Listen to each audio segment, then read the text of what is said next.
마가복음 1장 40절부터 45절까지 말씀 같이 제가 한 절 읽고 여러분 한 절 읽으시고 교독하겠습니다. 한 나병 환자가 예수께 와서 꿇어 엎드려 간구하여 이르되 원하시면 저를 깨끗하게 하실 수 있나이다. 예수께서 불쌍히 여기사 손을 내밀어 그에게 대시며 이르시되 내가 원하노니 깨끗함을 받으라 하시니 곧 나병이 그 사람에게서 떠나가고 깨끗하여진지라. 곧 보내시며 엄히 경고하사 이르시되 삼가 아무에게 아무 말도 하지 말고 가서 네 몸을 제사장에게 보이고 네가 깨끗하게 되었으니 모세가 명한 것을 드려 그들에게 입증하라 하셨더라. 그러나 그 사람이 나가서 이 일을 많이 전파하여 널리 퍼지게 하니 그러므로 예수께서 다시는 드러나게 동네에 들어가지 못하시고 오직 바깥 한적한 곳에 계셨으나 사방에서 사람들이 그에게로 나아오더라. 아멘. 예수님이 원하시는 것이라는 제목으로 같이 하나님 말씀 나누도록 하겠습니다.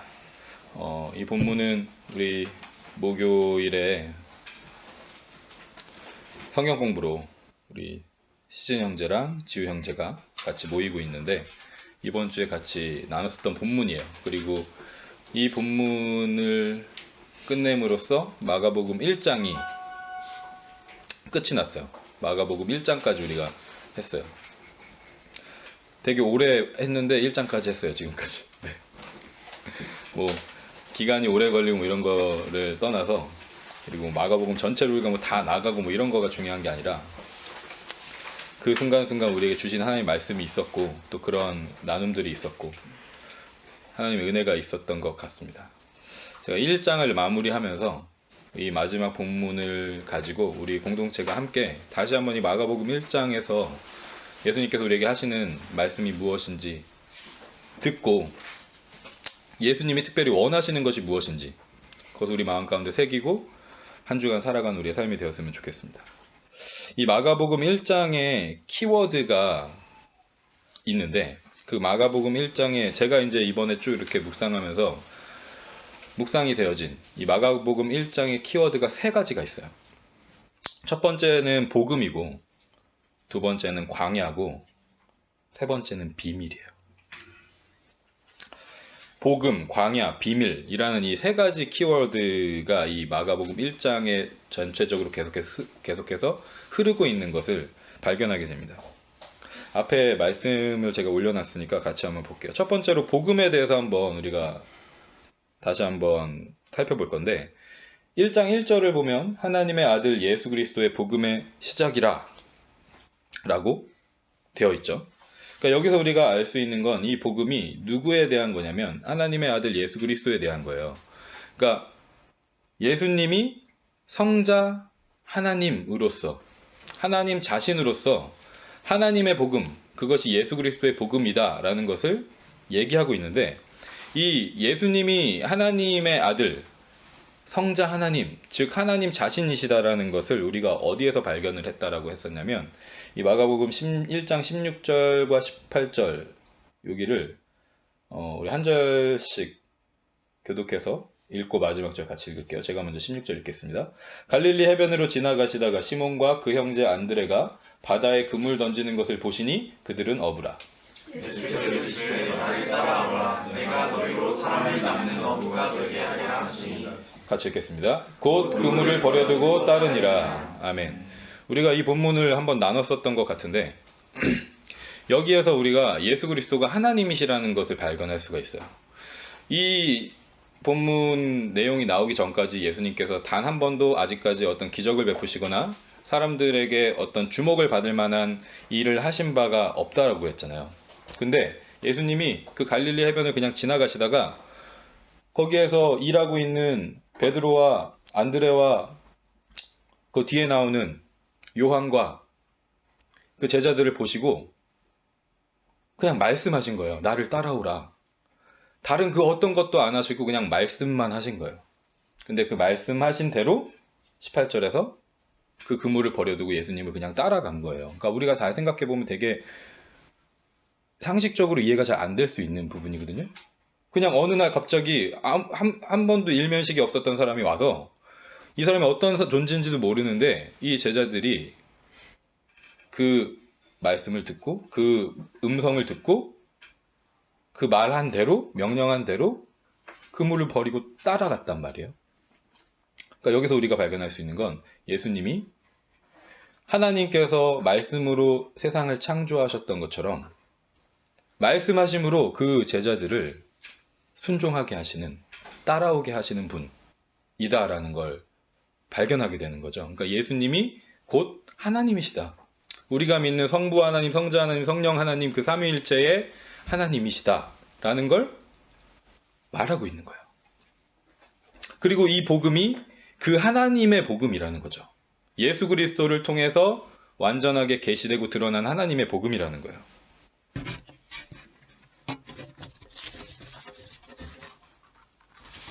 그리고 1장 1절에 다시 한번 돌아가면 예수님을 그리스도라고 우리가 표현하잖아요. 그러니까 우리가 그리스도라는 단어에 대해서 여러 번 얘기를 했었는데 여기서는 어쨌든 그 그리스도라는 건 왕이라는 거죠. 그죠? 예수 그리스도가 왕이라는 거예요.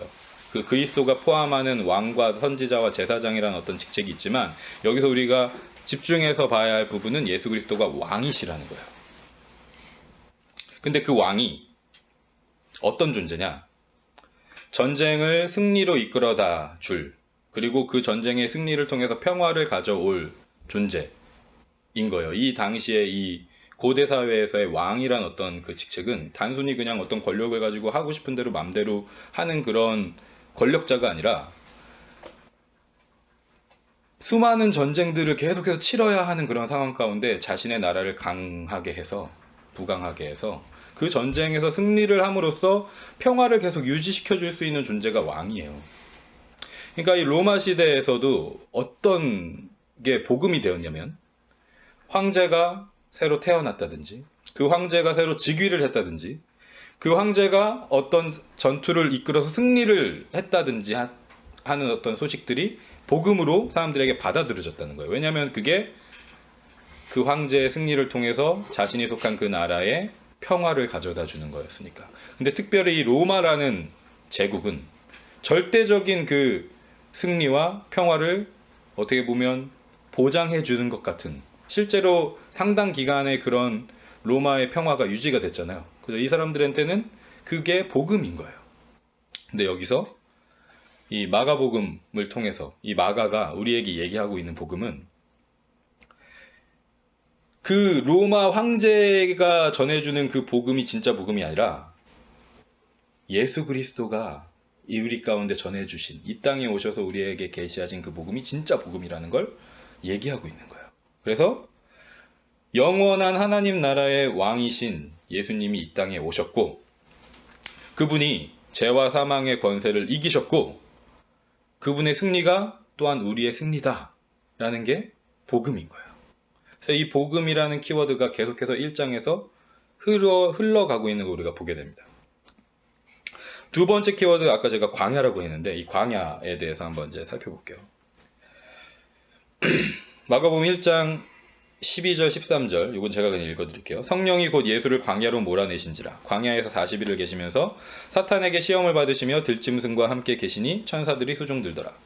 예수님이 세례 요한에게 세례를 받으시고 침례를 받으시고 하늘에서 음성이 들렸어요. 너는 내 사랑하는 아들이다. 비둘기 같은 성령이 임했어요. 우리가 그냥 이걸 그런 어떤 플로우 가운데, 맥락 가운데 이제 이해를 하면 그 다음에 어떤 벌어질 일들은 이제 예수님이 어떤 그런 영광스럽고 찬란한 어떤 그런 모습 가운데 사람들이 막 다 막 높여주고 막 그러는 상황 가운데서 멋있게 뭔가를 이뤄가는 모습이 바로 나올 거라고 우리가 기대를 하기 마련이잖아요. 그렇죠?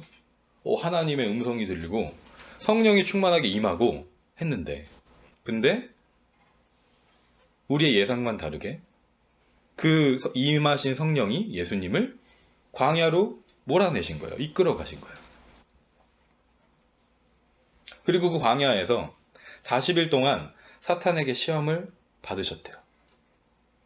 근데 이거 들짐승과 함께 계시고 천사들이 수종들더라 라고 이제 얘기하고 있는데 우리가 이 본문을 나갈 때도 그렇게 얘기했어요. 결국은 이 마가복음 본문에서는 아주 간략하게 예수님께서 이 광야에서 사탄의 시험을 이기셨다라는 걸 얘기하고 있다 그랬어요. 그죠? 이 마태복음에서는 더 자세하게 나오잖아요. 어떤 시험을 받으셨고 어떻게 그 유혹을 물리치셨고 하는 그런 장면들이 나오는데, 여기서는 뭐에 포커스하고 있는 거냐면 결국은 예수님이 그 사탄의 시험에서 40일이라는 완전한 어떤 숫자를 상징하는 그 40일이라는 시험 동안 사탄에게 시험을 받으셨지만 결국은 승리하셨다. 아까 복음이 뭐라 그랬냐면 예수님이 승리하신 거라 그랬잖아요. 근데 그 사단의 권세, 죄의 권세 가운데서 승리하신 거라 그랬잖아요. 그러니까 여기 광야로 가실 수밖에 없었던 이유가 나오는 거예요. 이 광야에서 사단으로부터, 죄와 사망의 권세로부터의 승리를 선포하시고 실제로 그걸 이루시기 위해서.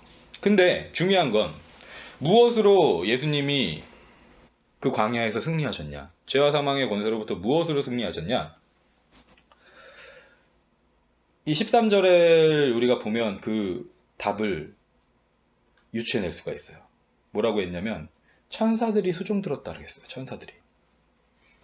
근데 여러분, 제가 여러 번 말씀드렸지만 천사라는 존재는 우리가 그냥 어떤 영화나 만화나 그런 동화나 그런 이야기 속에서 떠올리는 그 이미지의 천사는 어떤 천사냐면, 내가 뭔가 힘들고 어려운 일이 있을 때 내 뒤에서 나를 도와주고 나의 어떤 문제를 이렇게 해결해주고, 그래도 이럴 때는 이렇게 해야지, 어떤 답을 제시해주고, 그런 이미지로 우리가 떠올리잖아요.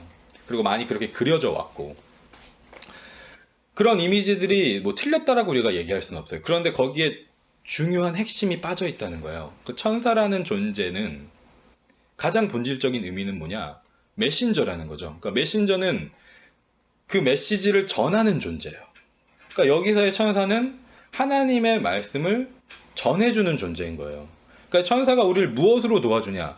천사가 어떻게 우리를 이끌어주느냐? 하나님의 말씀으로 이끌어준다는 거죠. 그러니까 천사 자체가 중요한 게 아니라 이 천사라는 존재는 단순히 대언자인 거예요. 하나님의 말씀을 전해주는 존재. 그러니까 여기서 예수님을 천사들이 수종 들었다라는 건 예수님이 힘드니까 막 옆에서 도와주고 뭐 이런 어떤 이미지보다는 하나님의 말씀을 계속해서 공급한 거죠. 그 광야에서 아무도 없는 것 같은 그 광야, 아무도 주목하지 않고 피폐하고 어떻게 보면 사람들이 가고 싶어 하지 않은 그곳에 천사들이 수종드는 은혜가 있었던 거야. 하나님의 말씀이 공급되는 은혜가 있었던 거예요. 그래서 우리가 마태복음 본문도 보면 결국은 사탄을 예수님께서 무엇으로 이기시냐? 말씀으로 이기시잖아요. 계속 하나님이 주시는 그 말씀, 하나님의 그 말씀, 성경에 기록된 그 말씀으로 이기시잖아요. 그러니까 그 맥락과 결국은 연결이 되는 거죠. 그러니까 광야는 이런 곳이었어요. 예수님에게 광야는 이런 곳이었어요. 그래서 더 재밌는 건 이 35절을 보면 예수님께서 새벽 아직도 밝기 전에 예수께서 일어나 나가 한적한 곳으로 가사 거기서 기도하시더니, 우리가 이게 저번에도 제가 말씀드렸지만 한글 번역에는 이게 한적한 곳으로 되어 있어서 링크가 잘 안 되지만 이 한적한 곳이라는 건 광야라고 했어요. 한적한 곳이라고 번역된 그 단어가 광야와 같은 단어라고 했어요. 근데 예수님께서 여러 명의 사람들을 많은 사람들 병을 고쳐주시고 귀신을 내쫓으시고 하는 그런 사역들을 막 하니까 사람들이 몰려들었잖아요. 그 몰려든 사람들에게 예수님이 집중하지 않으시고 그 사람들을 어떻게 이끌어서 자신의 편으로 어떤 팔을 만들고 당을 만들고 하는 그런 것에 관심이 있으셨던 게 아니라 새벽 일찍 일어나셔서, 아무도 일어나지 않은 그 시간에 일어나셔서 오히려 한적한 곳으로 가시는 거예요. 왜? 하나님의 말씀을 들으려고, 하나님의 말씀에 귀 기울이려고, 거기에 집중하려고 광야로 가는 거예요.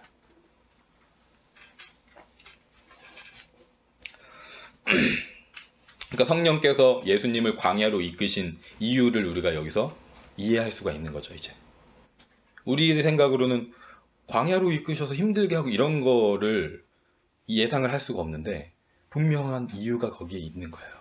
하나님의 말씀이 들려지는 곳이기 때문에. 세 번째는 비밀이었어요. 세 번째 키워드는 비밀인데, 이 비밀은 어떤 비밀을 얘기하냐면 제가 24절 25절 읽어드릴게요. 나사렛 예수여 우리가 당신과 무슨 상관이 있나이까? 우리를 멸하러 왔나이까? 나는 당신이 누구인 줄 아노니 하나님의 거룩한 자니이다. 예수께서 꾸짖어 이르시되 잠잠하고 그 사람에게서 나오라 하시니. 34절에도 비슷한 얘기예요. 예수께서 각종 병이 든 많은 사람을 고치시며 많은 귀신을 내쫓으시되 귀신이 자기를 알므로 그 말하는 것을 허락하지 아니하시니라. 그러니까 여기 보면 계속해서 귀신이 예수님이 어떤 존재인지를 아는데 잠잠해라, 말하지 말아라, 사람들에게 얘기하지 말아라. 이 뒤에도 그 말하는 걸 허락하지 않았다. 그러니까 계속해서 예수님이 누구신지에 대해서 이 귀신에게 특별히 비밀을 유지하라는 명령을 계속 하시는 거예요. 비밀을 유지해라.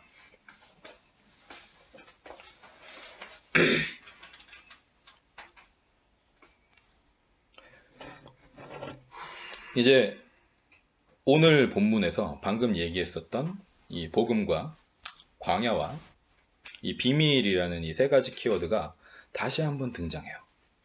이 짧은 6절의 본문이지만 이 세 가지가 다시 한번 등장하면서 예수님께서 원하시는 것이 무엇인지를 우리가 그 안에서 발견할 수 있는 그런 말씀들을 우리가 보게 됩니다. 이제 조금씩 한 번씩 한번 나가볼게요. 여기 보면 40절에 나병 환자가 예수님께 나와요. 그래서 이 나병 환자가 어떤 행동을 하냐면 예수님 앞에 꿇어 엎드려서 간구해요. 나병 환자가. 그러면서 말하는 거예요. 예수님께 말하는데 뭐라고 얘기하냐면 원하시면 저를 깨끗게 할 수 있으십니다. 원하시면 저를 깨끗하게 하실 수 있으십니다. 라고 얘기해요. 그 얘기를 들으신 예수님이 어떻게 하시냐면 그 나병 환자에게 손을 내미셔서 그를 만지시고 뭐라고 말씀하시냐면 내가 원하노니 깨끗함을 받아라.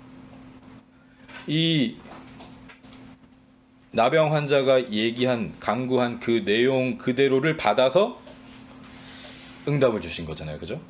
원하시면 나를 깨끗하게 하실 수 있습니다. 내가 원하노니 깨끗함을 받아라. 라고 말씀하시는 거예요. 자, 여기서 일단 우리가 먼저 한번 생각해 봐야 될 거는 이 나병이라는 그 병이 어떤 병이냐. 이 나병이 의미하는 게 뭐냐를 한번 생각해 볼 필요가 있다고 생각해요. 그냥 단순히 지금 예수님이 병을 고치셨다라는 어떤 거에 우리가 집중을 하는 게 아니잖아요. 이 나병을 고치심을 통해서 예수님께서 말씀하고자 하시는 것, 예수님이 특별히 원하시는 게 뭔지를 우리가 발견하고자 하는 건데, 이 나병이라는 병은 우리가 욥기에도 나오지만 온몸에 막 이렇게 나타나는 피부병, 이 나병이라는 그냥 어떤 딱 특정한 병만을 의미하는 게 아니라 광범위한 모든 그 피부병의 일종을 일컬어서 우리가 나병이라는 단어로 지칭을 한다고 해요. 근데 중요한 건 이 나병을 사람들이 어떻게 인식을 하느냐예요. 나병에 걸린 사람을 이제 사람들이 바라봤을 때 그 사람을 어떻게 바라보고 인식을 하느냐. 그 나병에 걸린 사람들은 아, 저 사람은 뭔가 옛날에 뭘 잘못했나 봐. 죄를 졌나 봐. 아, 그 죄의 결과로 나병이 걸렸나 봐. 라고 인식하는 거예요. 그러니까 이 나병은 어떤 죄, 아, 저 사람이 죄 졌나 봐. 아니면 저 부모가 죄를 졌나? 그런 것들 있잖아요. 그런 인식과 시선으로 바라보게 하는 병이었어요. 그게 이제 연결돼서 아, 저 사람은 부정한 사람이야. 저 사람은 거룩하지 않은 사람이야. 그죠? 그러니까 이 외견상으로도 너무 그런 흔적들이 많이 있고 계속해서 피가 나고 고름이 나고 욥이 그게 하도 간지러워서 기왓장으로 막 긁었다 그랬잖아요. 우리가 아토피만 걸려도 막 이 손과 막 목과 이런 데가 보기가 좀 이렇게 민망할 정도로 눈에 띄잖아요, 그게. 그리고 막 어떤 그런 가루 같은 게 계속 이제 묻고 앉았던 자리, 누웠던 자리 그런 것들이 계속 있잖아요. 그러니까 사람들에게 이 나병은 거리를 둬야 하는, 멀리 떨어져야 하는, 더러운, 부정한, 죄스러운 그런 것으로 인식되는 거예요. 그래서 이 나병의 결과는 이 나병을 걸린 사람의 그 삶은 어떤 삶이냐면, 일단 첫 번째로 물리적인 어떤 극심한 육체적인 고통 가운데 있을 수밖에 없는, 맨날 잠을 이루지 못하는 어떤 그런, 그리고 썩어서 잘라서 없애야 되는 어떤 그런 고통. 근데 그것보다 이제 더한 고통은 아무도 이 나병 환자를 가까이 하려고 하지 않는 거예요. 그리고 성경에서도 우리가 이 구약의 말씀을 보면 나병에 걸린 사람은 그 공동체에 지내서 떠나서 따로 머물게 하잖아요. 더러운 병이다, 그리고 전염이 되고 하는 병이니까.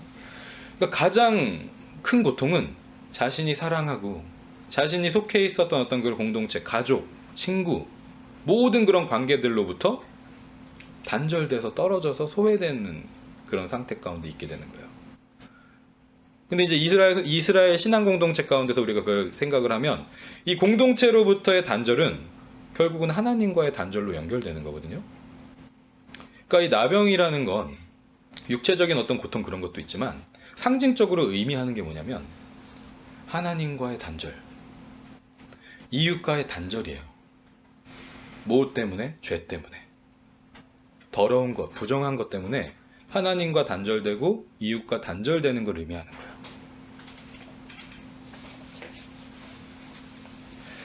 그런데 이제 예수님이 이 나병을 어떻게 대하시냐가 중요하겠죠. 여기서 예수님이 그 나병이 이렇게 더럽고 부정하고 사람들과 단절되고 하나님과 단절된 그런 저주스러운 삶을 살 수밖에 없는 그런 병인데, 예수님이 이 나병을 어떻게 대우하시느냐, 그 나병에 대해서 어떻게 처리하시느냐, 그걸 통해서 예수님이 어떤 분이신지 우리가 알 수 있다고 생각해요. 여기 보면 41절 이제 42절의 내용을 보면, 첫 번째로 예수님이 뭐라고 하셨냐면 불쌍히 여기셨다 그랬어요. 그죠? 불쌍히 여기셨대요. 그러니까 예수님은 이 나병에 대해서 불쌍히 여기시는 분이에요. 그 죄와 어떤 더러운 부정한 것으로 더러워진 그 사람을 예수님은 불쌍히 여기시는 분이라는 거예요. 첫 번째로. 그런데 이 불쌍히 여긴다라는 단어가, 여러분 저기 영어 성경도 제가 넣어놨지만 Jesus was indignant라고 돼 있죠, 그죠? indignant라고 돼 있어요. 근데 이 indignant가 불쌍히 여기다라는 단어는 아니잖아요, 그죠? 요게 분노하다, 분개하다, 엄청 심하게 화내다라는 어떤 뜻이잖아요, 그죠?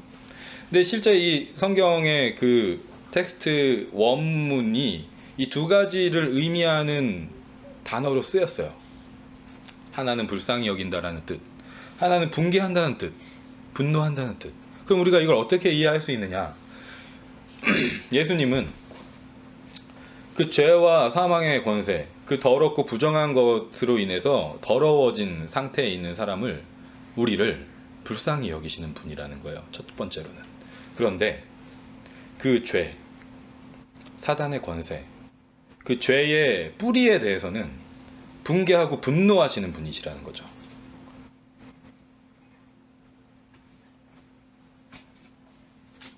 그러니까 예수님은 그런 분이세요. 우리가 그 죄와 사망의 권세 가운데 죄인이라고 고백하잖아요. 그 죄인인 우리를 예수님은 불쌍히 여기세요, 분명히.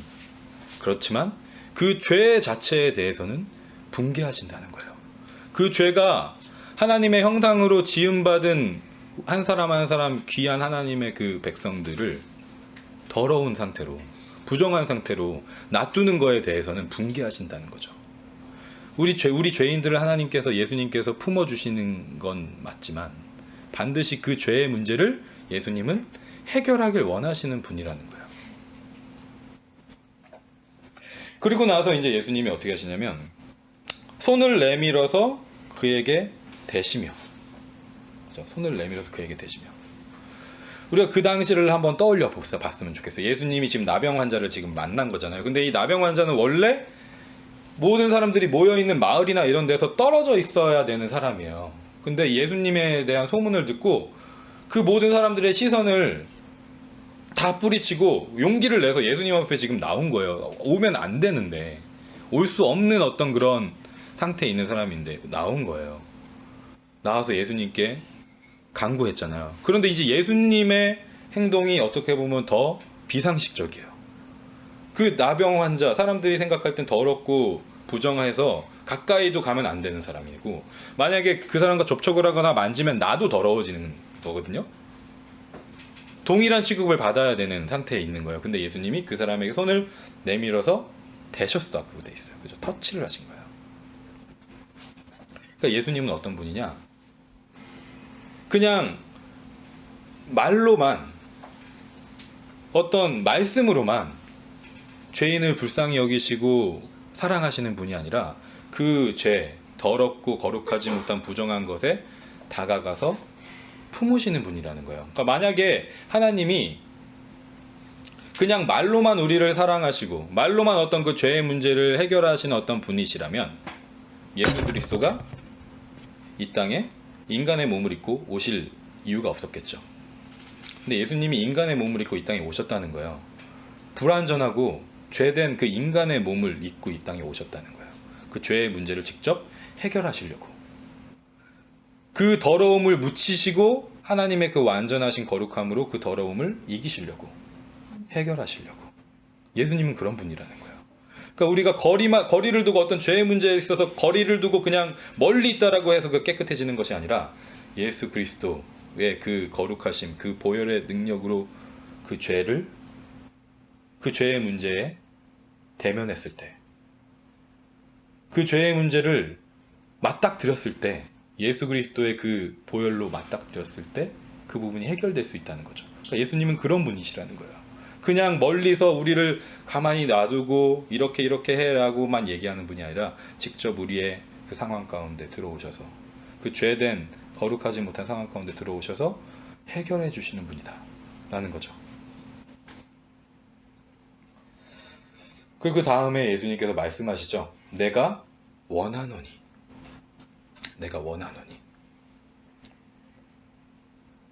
예수님은 가장 원하는 게 있는데, 사랑하는 하나님의 백성, 하나님의 자녀가 그 죄와 사망의 권세로 더러워진 상태에서 벗어나기를 원하시는 거예요.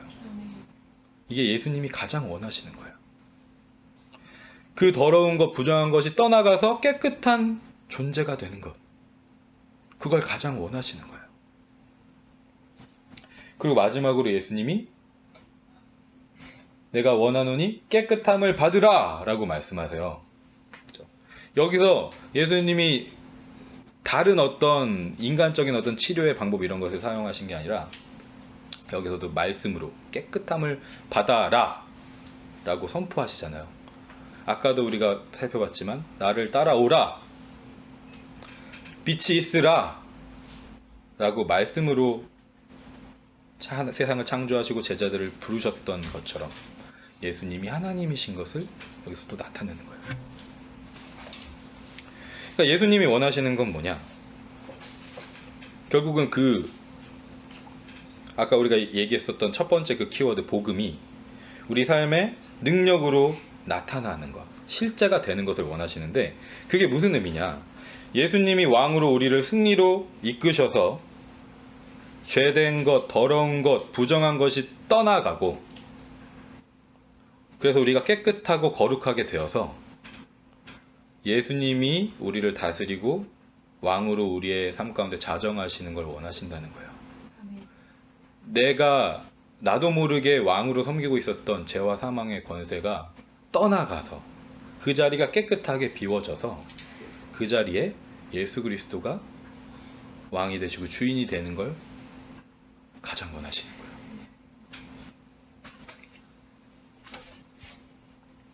그런데 예수님께서 이제 또 다음 키워드로 우리가 넘어가 보면, 예수님께서 그 나병이 깨끗해진 것에 대해서 이 나병 환자에게 말하지 말라고 엄하게 경고했다고 그랬어요. 그렇죠?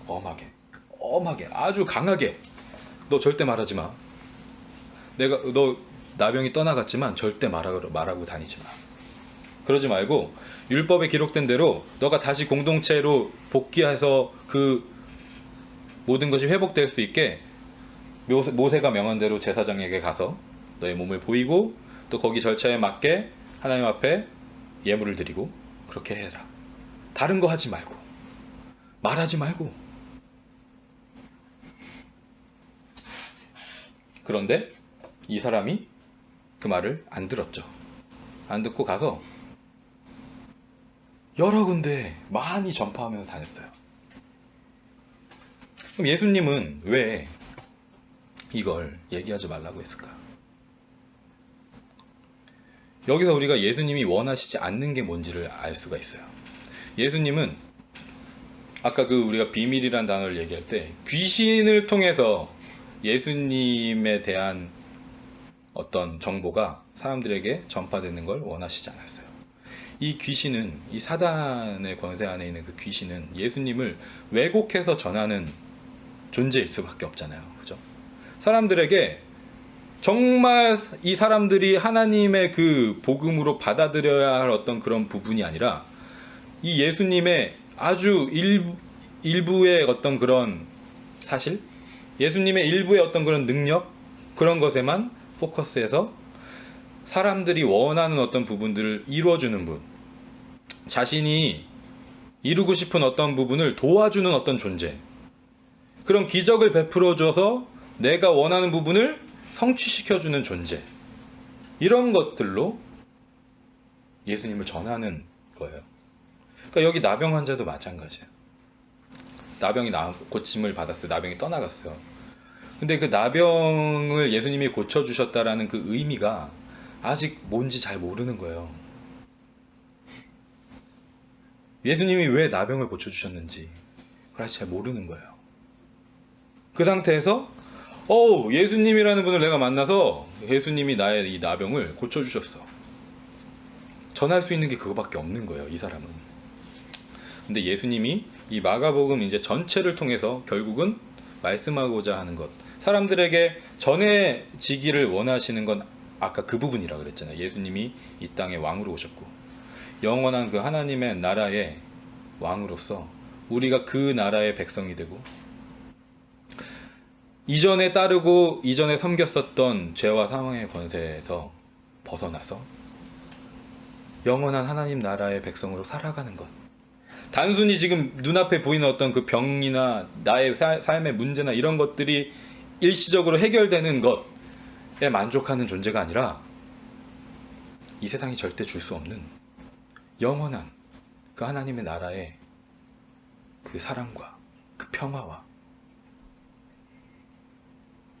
그러한 것들이 누려지는 존재가 되길 예수님을 원하시는데, 이 나병 환자가 나가서 지금 전할 수 있는 건 문제를 해결해주는 예수님밖에 없는 거예요.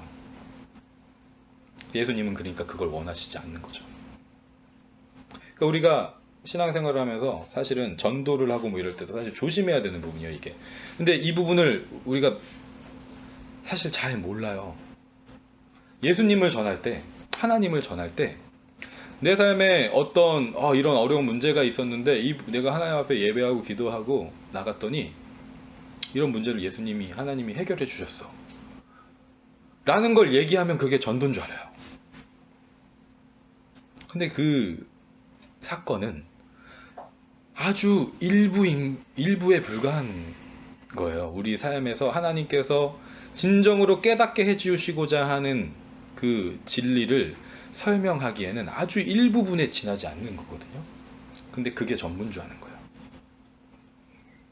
특별히 우리가 이 땅에 밴쿠버를 살아갈 때도 많은 경우에 어떤 뭐 사업에 성공을 이뤘다든지, 자녀가 잘 됐다든지, 병이 고침을 받았다든지, 어떤 신분의 문제가 해결됐다든지, 그런 것들만 사람들에게 전하고 너도 예수님 믿어, 너도 그럼 그렇게 될 거야.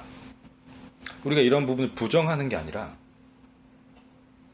그것만 전한서는 진정으로 하나님의 복음이 전파될 수 없다라는 거죠. 그러니까 예수님이 이걸, 분명한 건 예수님이 이걸 원하시지 않았다는 거예요. 거기에 우리가 집중하고 이 부분에서 우리가 깨달을 필요가 있다고 생각해요. 원하시지 않았다는 거예요, 이걸. 그리고 오히려 예수님은 어디로 가시냐? 사람들이 막 모이는 게 예수님을 원하는 게 아니었어요. 그런 어떤 잘못된 예수님에 대한 그 정보를 가지고 소식을 가지고 이게 복음이구나라고 생각하면서 예수님 앞에 모이는 걸 원하시지 않은 거예요.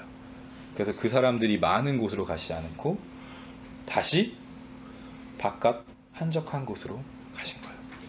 다시. 아까 나왔었던 그 광야라는 키워드가 다시 등장하죠. 예수님은 이 1장이 끝날 때 다시 또 광야로 가세요. 어떻게 보면 눈에 보이는 많은 어떤 이제 1장임에도 불구하고 사람들의 관심을 막 끌고 성공적으로 막 사역을 하고 귀신을 내쫓고 병을 고치고 하는 사역들을 예수님이 하셨어요. 근데 그런 눈에 보이는 어떤 그런 성과, 사람들을 만족시켜주는 어떤 그런 성과에 예수님 집중하지 않으시는 거예요. 다시 한적한 곳으로 가시는 거예요. 광야로. 그 광야는 어떤 곳이냐? 사단으로부터의 승리가 있는 곳. 오직 하나님의 말씀이 들리는 곳. 내가 사람들에게 나의 시선을 맞추지 않고 하나님에게 나의 시선을 맞출 수 있는 곳. 하나님의 음성이 들리는 곳으로 예수님이 가신 거예요. 이게 예수님이 원하셨던 거죠. 그렇다면 저와 여러분이 할 일은 무엇일까?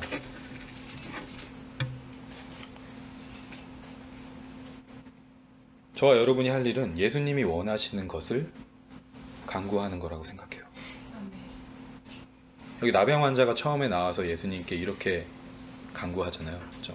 어떻게 보면 우리가 이 나병 환자가 그냥 상식적으로 예수님 앞에 나와서 할 수 있는 얘기는 예수님 저 이 병을 고쳐주세요 라고 얘기할 수도 있었을 것 같아요. 그죠? 그런데 그러지 않았어요.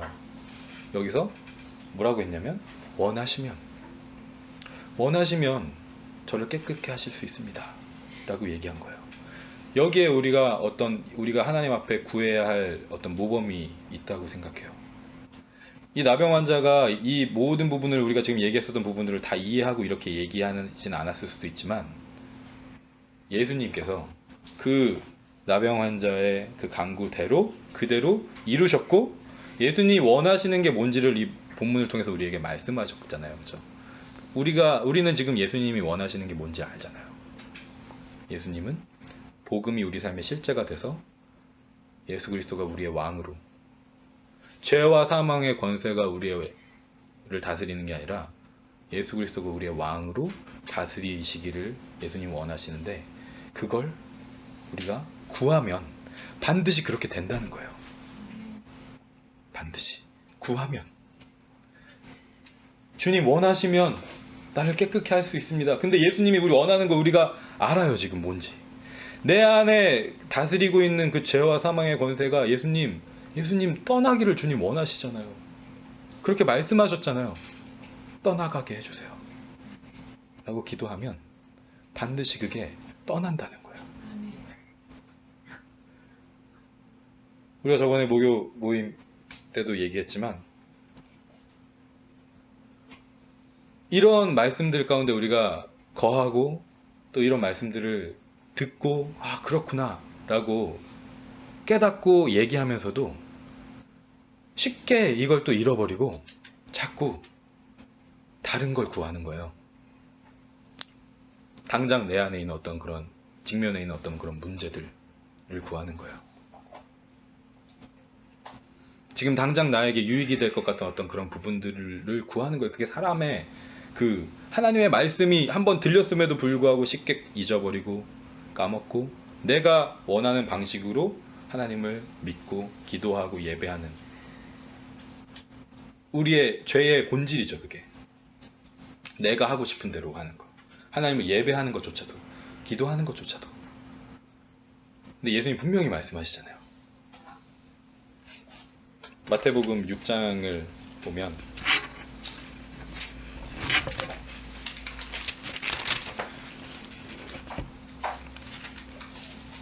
마태복음 6장 이제 29절 뭐 이렇게 쭉 보면 아까 우리 영상에도 나왔지만 뭐 백합화와 어떤 백합화가 솔로몬의 모든 영광보다도 더한 영광을 가지고 있었다.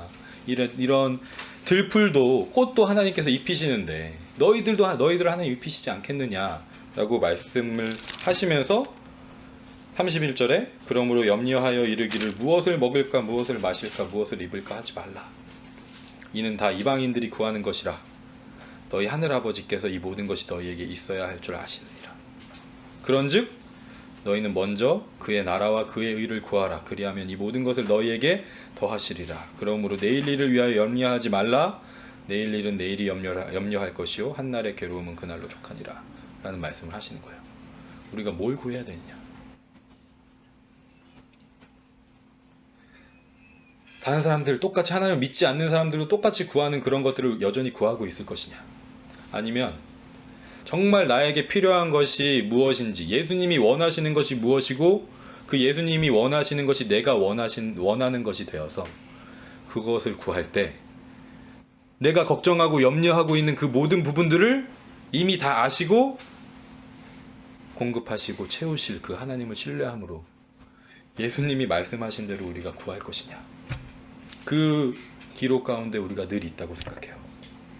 저와 여러분이 정말 이 말씀이 하나님의 말씀으로 들려졌으면 좋겠어요. 예수님이 원하신 게 뭐고 예수님이 원하시지 않은 게 뭔지. 근데 자꾸 예수님이 원하시지 않았었던 건데 그래도 아닐 거야 라고 생각하는 거예요, 우리가. 근데 오늘 이 말씀을 통해서 우리에게 말씀하시는 건 내가 원하는 것, 죄와 사망의 권세가 너를 억누르고 너를 붙잡고 있는 그 죄와 사망의 권세, 사랑하지 못하고 낮아지지 못하고 하나님 앞에, 사람 앞에 하나님을 사랑하지 못하고 이웃을 사랑하지 못하고 하나님 앞에 겸손하지 못하고 사람 앞에 겸손하지 못하고 교만하려고 하는 어떤 미워하려고 하는 그런 마음들이 사로잡힌 나의 마음, 주님, 이 모든 것이 주님 떠나가길 원하시죠.